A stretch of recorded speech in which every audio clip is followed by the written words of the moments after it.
Eamonn, I think you're a wonderful sport to come and do this for me. What do you mean to come and do? I was walking down Chiswick High Road with a puff of smoke and I found myself here.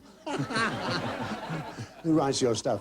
Now, we need the saw. Alistair, may we have the saw, please? Thank you very much, Alistair. This is the saw, Eamonn. Very sharp. Do be careful. Don't cut yourself. Now, have you ever sawn anybody in half before? Never, ever. No. Well, I want to see how you hold the saw. Wobbly. Have you ever sawn anything in half before? No.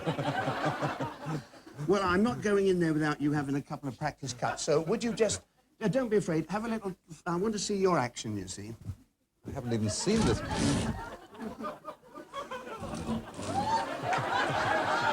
Oh, boy. I'm not good at it, but... You can say that, yes. Put it down just for a minute. You're frightening me. Eamonn, you know, no disrespect. Me? I've gone off the idea a bit. I don't fancy getting in there.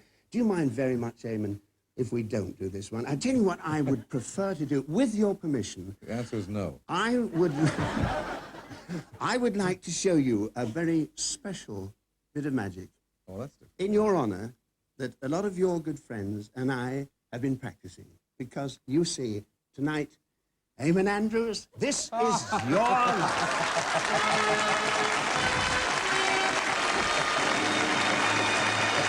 Very good.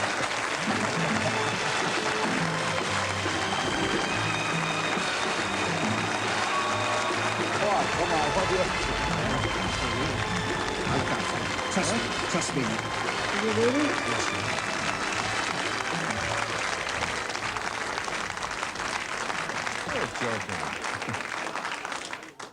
Is it really, he said. Those were the classic words. All right? You recognize this place? Yes, I do. It's not much, but it's home. You know... You really have fooled it, have you? You know where to sit? That's the one.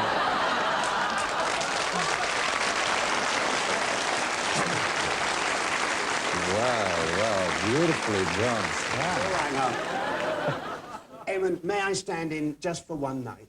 Because this could hardly be a do-it-yourself job, could it? I take it you are serious. I'm quite serious. Yeah? I'm quite serious. Well. Eamonn.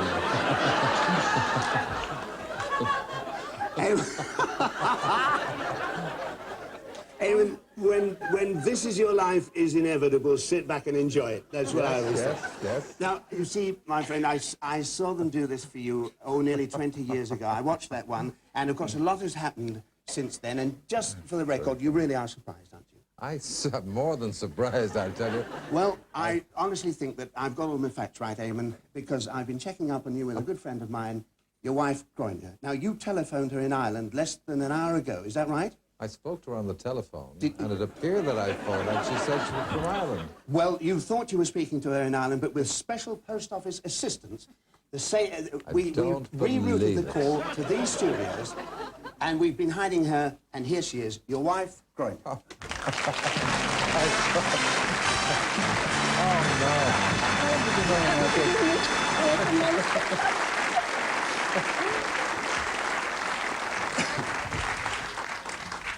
Groinia, when you first met Eamonn, he was just beginning his career in Dublin, is that right? Yes, that's right. I believe it was quite a memorable first date, wasn't it?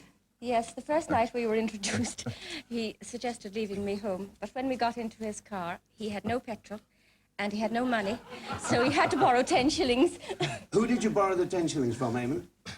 From herself. Did you ever get it back? No. Tonight I will. Yes, pay I'll up, get Eamonn. more than that back tonight, I'll tell you. Eamonn Andrews, at last you believe it, this is your life. And what a life full of fight and fun it's been. The life of a boy boxer who outfought his own shyness to bring enjoyment to millions. To millions as an entertainer. And since those early fight days, Eamonn, you've literally talked your way to the top as an interviewer. Panel game chairman, chat show host, and sports commentator. And it was in that last role that on September the 5th, 1960, you took your place at the ringside of the Piazza della Sport in Rome to commentate for the BBC on this Olympic light heavyweight boxing final. Well, what a boxer this Clay is. For 18 years of age, the size of him. We're going to hear a lot more of this young man, I'd say. And what a prediction that was. We're going to hear a lot man of this man, Clay. It was a prediction, because since then we certainly have heard a lot more of him, and by live satellite, Eamonn, a link from New York, we're going to hear more of him right now. Former heavyweight champion of the world, the one and only Muhammad Ali. No. Hello, how you doing, Mr. Eamonn Andrews? This is your life, and how are you, Mr. Nixon? I'm fine. I've lost the tapes, though, I'm afraid. Well, it's great to see you. I admire this show today, and I like his style, but your pay is so cheap, I won't talk to you for a while. Would you stay with us, please stay with us, on the link, the satellite, because we'd love to talk to you in a few minutes. And thank you very much for joining us. Thank you. See you in a minute. All right? Great. Now, Eamonn, Muhammad Ali has been called a fighting poet, and that's a title that you might have boasted as a youngster in Dublin, where you were born on December the 19th, 1922, in a house here in Sing Street, where your late father, a carpenter, rented a top-floor flat for 18 shillings a week, and where once lived a famous playwright. Do you remember who that was? Oh, George Bernard Shaw, That's yes. right. You haven't got him.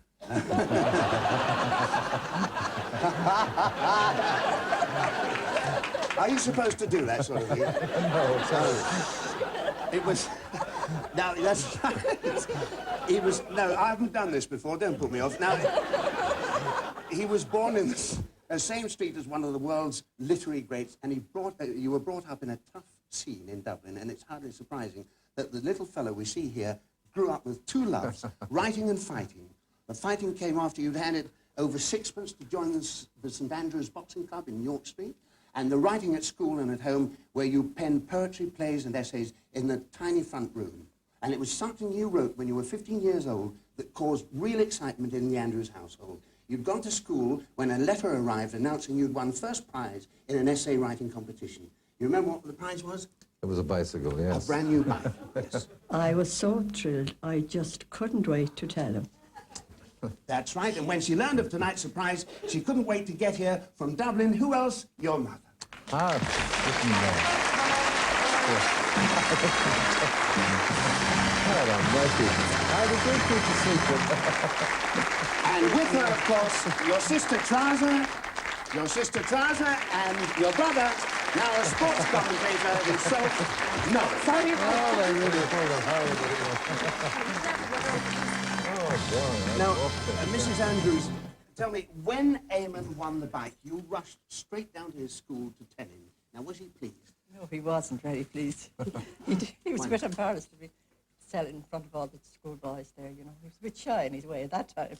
Yes, but seeing Mum in the playground, you mean? He'd been seen him there. He didn't like the idea of me. Pleased with the bike, but not a bit of a sissy, the mother coming out of town. Exactly. Well, no, your big brother was far from being a sissy as a lad, was he? Well, he couldn't have been too soft because he was, he was Dublin champion by the time he was 16 in boxing. Is that right? Dublin junior boxing champion.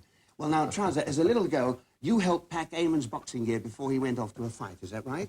But later, you also helped him keep in good shape. Well, yes, when he went to England, Mummy was a bit anxious that he wouldn't have enough to eat and he might be undernourished a bit.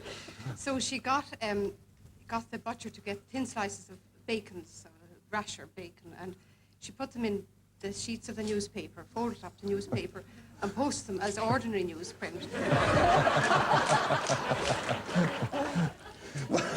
I've never heard of airmail bacon before. No wonder you were such a big lad when I first knew you, Eamonn, but you weren't so big when you first began school here, and that was at the Holy Faith Convent when you were just 5 years old. And across the road, retired and living in the convent there today, there's someone who, at the age of 92, still remembers teaching you your ABC, Sister Rosemary. Hello, Eamonn. I'm delighted to have this great pleasure of speaking to you on this great occasion. I remember you in school as a tiny little boy when you were trying to learn how to spell T-H-E-D and T-O-2, when you thought you were a great fellow, standing at sister's knee. I also taught you Christian doctrine and how to spell and how to learn your tables. Do you remember that? Oh, geez, I remember. I'm very proud of you that you have reached such heights as to be on the television and I look at you every Wednesday evening. I hope you enjoy this occasion with all your friends. Thank you very much indeed, Sister Rosie.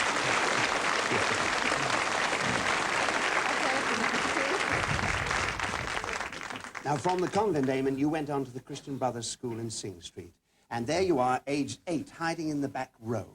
And it was there that Eamonn Andrews, the young fighter-writer, decided with a friend to help raise money for charity by forming his own amateur dramatics company. You and your pal called it, after your school colours, Blue White Productions. But when you booked a theatre for a 2-week run, your partner thought you were being a little bit ambitious. Ambitious? I'll say so. He'd booked the theatre even before he'd written the play. Ah, that same schoolboy pal from Dublin, Haydn Nolan, is right. Yeah, he is.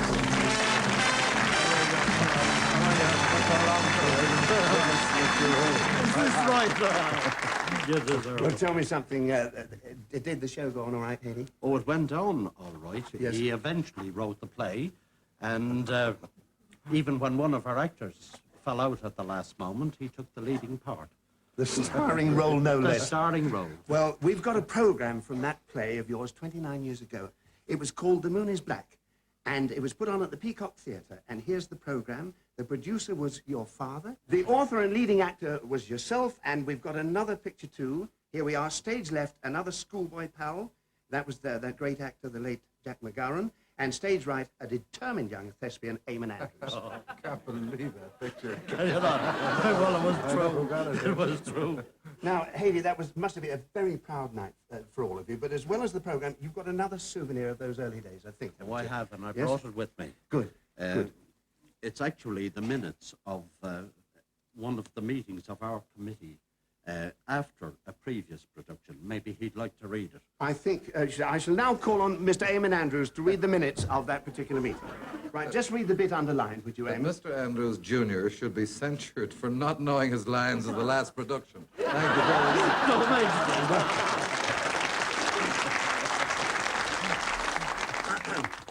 Who told you to sit down? Now, that censure was signed by Haydn, and it was approved unanimously by the rest of the group. Now, the friends who since then have gone their own ways, but we've been tracking them down. And for you, they're together again for the first time in almost 30 years. From Ireland, Haydn's wife, Maura, the pal whose part you took over, Noel de Chanel, Richard Barr, Joe Reynolds, and Nula White, now Mrs. McEnroe, from Huddersfield, someone you haven't seen for 30 years, Mick Moore. And finally, Eamonn, the actress who played Belle in your play, The Moon is Black. Today she lives in California, but she's here, Maureen Wright.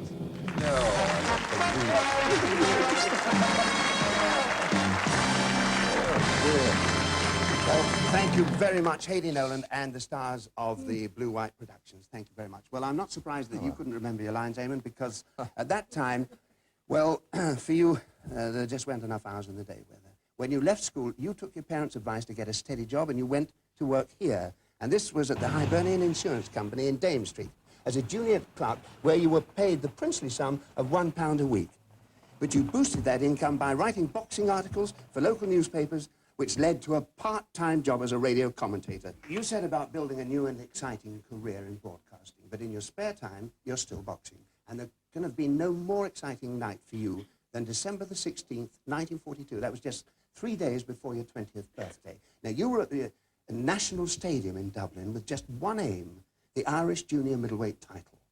And when your hand is raised at the final bell of a grueling, but for you, victorious semi-final bout, a friend is waiting to grab it. Haydn Nolan, that was you, wasn't it? So please tell us, just why were you waiting to grab it? Well, he had already arranged to do a radio broadcast for Radio Erin, and unfortunately a semi-final was on first, and he had to come out of the ring immediately and rush straight up to the box and start the commentary as I was putting on his pants and a dressing gown and wiping the sweat off him, and he started off and did the commentary. Later that night, he had to come down and box his final, which he won. Isn't that amazing? It must have been an incredible night. Think of it, a fight, a commentary, and then another fight to become the Irish junior middleweight champion. And there's someone else who'll never forget that final, Eamonn, someone you haven't met for 20 years, but we traced him, your opponent that night, Patrick Fitzgerald.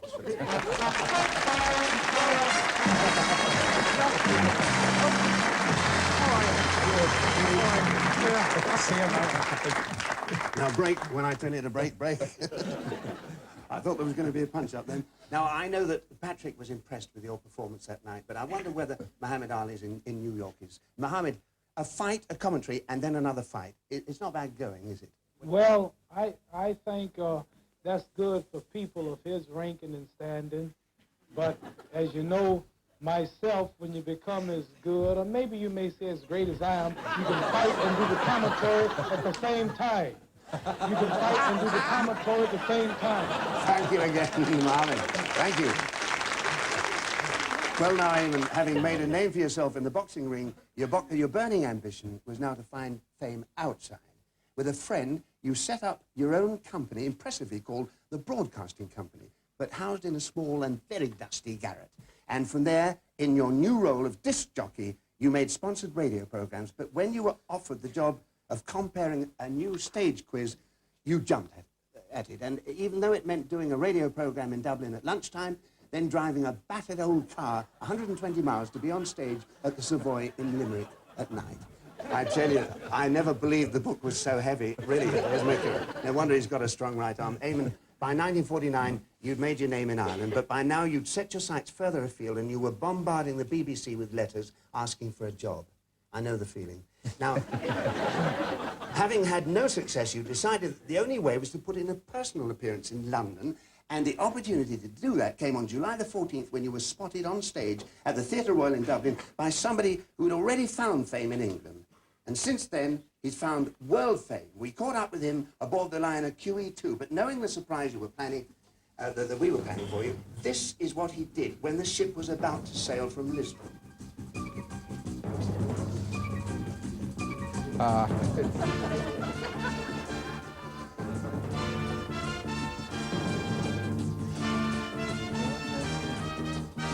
And then, from Lisbon Airport, he flew on to London to be here. Ladies and gentlemen, Joe Loss. Joe, I thought it was Joe,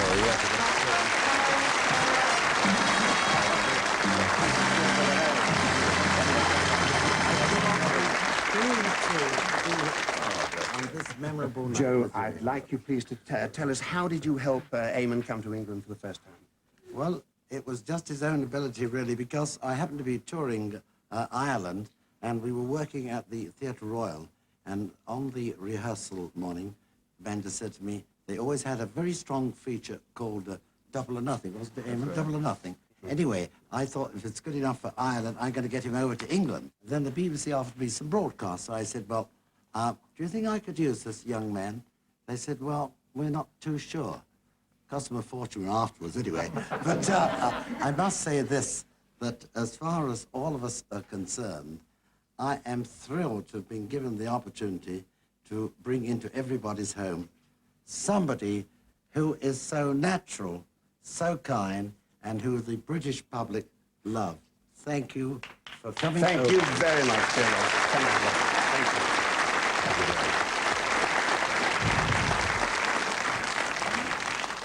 It was in a brief break from that tour, Eamonn, that you went to the BBC to show them just who had been writing all those letters from Ireland, those mysterious letters. And it worked, because just a few months after that, you were invited back to audition for the role of chairman of one of the country's most popular radio programs. Now, you were a success. And on February the 22nd, 1950, lined up alongside three famous voices who had the nation in fits of laughter with catchphrases like these. I have a poem, Mr. McPherson. What a blinking gazer. What are you looking at me for? Yes, the famous voices of the Ignorance is Bliss team, Michael Moore, Harold Behrens, and Gladys Hay.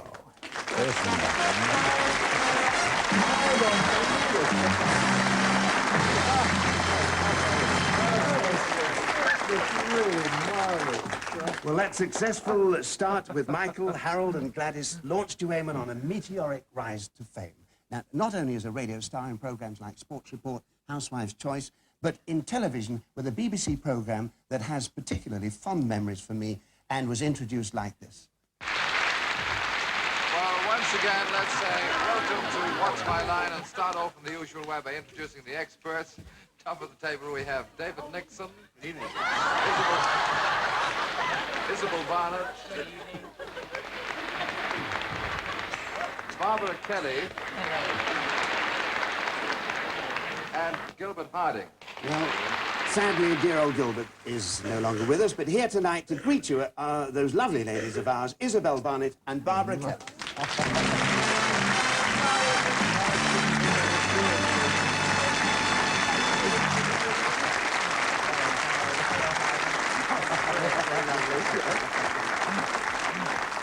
And Eamonn, having captured the hearts of the country's grown-ups, you turned your charms to a younger audience, didn't you?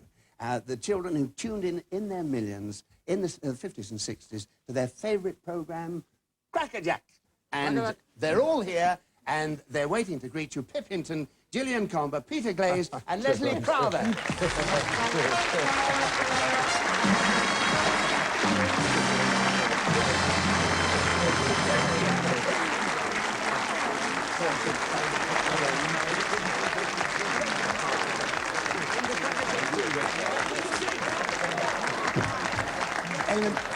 Now, those days in the 50s, they really were marvellous days for all of us. And it was while we were on What's My Line together that you and Grania married. There you are on the happy day, November the 7th, 1951.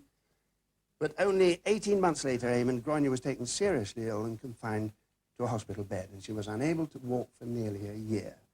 And I remember, as all your friends do, with love and affection, what a terrible strain that must have been for both of you, Grania. Must have been. Yes, it was, Dave, but he was marvellous. He came to see me every day, and he helped me every way he could. And he saw you through. He helped to pull you through, of course. I mean, it must have been a marvellously happy moment for both of you when the doctors declared that Grania was fully recovered. It must have been a tremendous relief. And that happiness was added to by success after success in your career. By the mid-1960s, your name was on everybody's lips when you made a new breakthrough with your own late-night television chat show. And there can have been few more memorable nights than the one of May the 22nd, 1966. Live from London, the Eamonn Andrews Show. Great welcome to you, Mohammed. Thank you. I must say that I, like a lot of people, can't get used to, since for religious reasons you changed your name. Does it annoy you when people forget and call you Cassius? No, it's just a matter of the way they say it. Some of them, many times they say, Mr. Clay or Mr. Cassius, may we have your autograph? I say nothing if it's just between me and him on the streets. But in front of the world and on nationwide shows, I usually, make it known to them, the correct name. And then some in the States and many places, mainly the southern cities, many of them are rather smart and they seem to be looking for trouble, How you doing, Cassius, old boy? How you doing? You know my name, fella. Well, I'm Mr. Ali, I'm sorry. But just, it's caught in the way the people approach me, but otherwise I'll pay no attention. Fair enough. Let's have a word about the fight last night, Cassius. Mohammed, I'm sorry.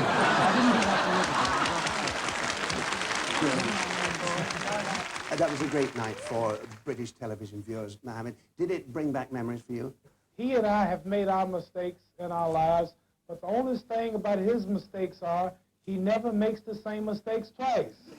Eamonn, you're not as dumb as you look.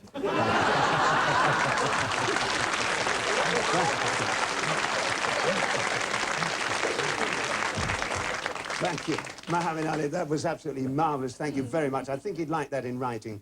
And there's someone else in America who wants a word with you. And like me, he knows the feeling of sitting in that chair. And like me, he enjoyed every minute of it. Bob Hope. Eamonn, how are you? So they finally turned the tables on you, huh? You know something? You deserve it. You did this to me a few years ago, and I'm still recovering from that experience. But it was one of the nicest experiences of my life, and I'll tell you why. Apart from greeting all my friends and family, which was wonderful, and the great surprises you had in store for me, you were very sincere and genuine yourself. You're one of the nicest men in the business, and I'm delighted to be able to participate in this tribute to you. And don't forget, I'm always available, if you want a few golf lessons and your handicap needs improving, and you have a few extra pounds you'd like to depart from, just call me, huh? Have a great time. God bless you and your family, and thanks for the memory. Thank you very much. Thank you. But Eamonn, you know, you don't need to travel the world to find a golfing partner who's also a very dear friend, because there's one very close to home, someone who first met and worked with you, and he came to England when you came to England more than 20 years ago, when he too was at the very beginning of a big career. Harry Seacombe. Well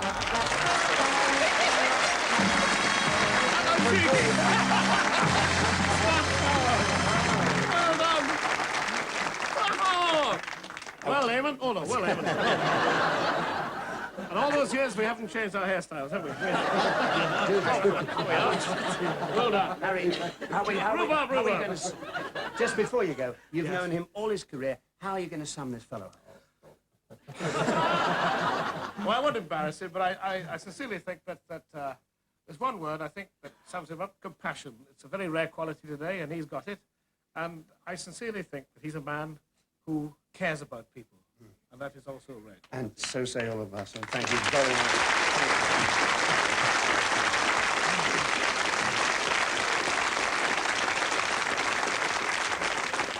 Eamonn, like Harry, I've known you as a friend and colleague for more than 20 years, and throughout that time, I don't think there's been a happier moment than one that we shared last year when you allowed me to introduce these three young stars to television in the programme Who's Baby? I haven't met is this one, isn't it?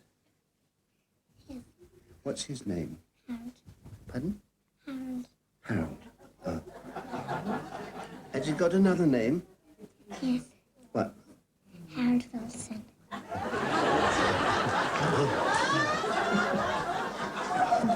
He's Harold Wilson. You took them to school as usual this morning. Can you guess where they are now? Well, of course, you're the expert. No, well, I don't. Eamonn, we couldn't complete the story of your life without them. Your children, 12-year-old Emma, 8-year-old Fergal, and 6-year-old Lily.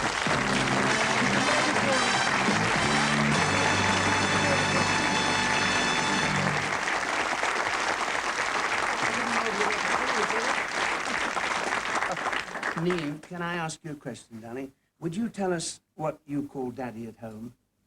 Big Dad up to the sky. Oh, Big Dad up to the sky. Big Dad up to the sky. Eamonn Andrews, this is your life.